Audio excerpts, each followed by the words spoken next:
Hi there, you're welcome. Now let us take a look at adding cursor effect to your movie clip. Okay, you can only add cursor effect to the movie clip. That means you did a screen capture. Okay, so the cursor effect is just for the cursor. All right, so let's say for instance we want to add the cursor highlight. So you click and drag and drop on the movie clip. So this applies to or the entire movie clip.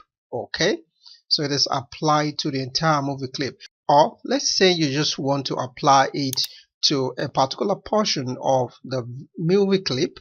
All you just need to do is make sure that you cut out that particular portion.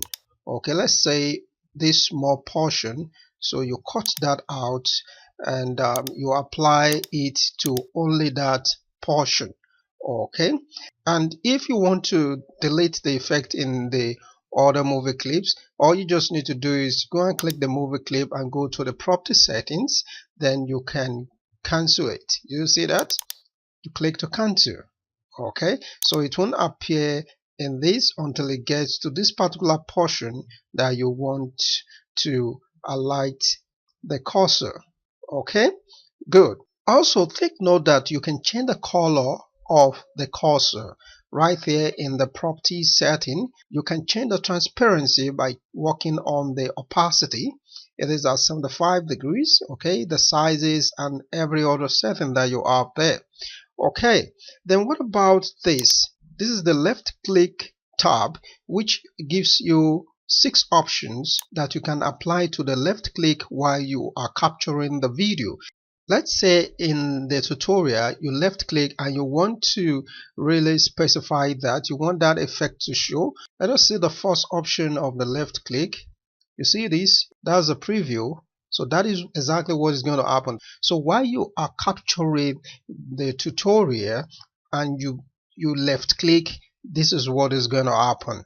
Same with any other type that you decide to use. Okay, good. Then the same thing applies to the right click tab.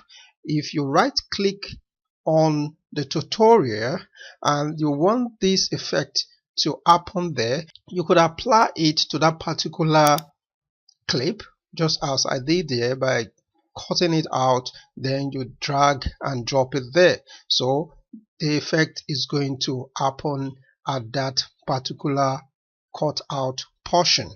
Alright, then always remember that the property settings is there for you to change, customize according to how you want it to be. Alright, good. Thank you for watching. See you in the next video. Bye.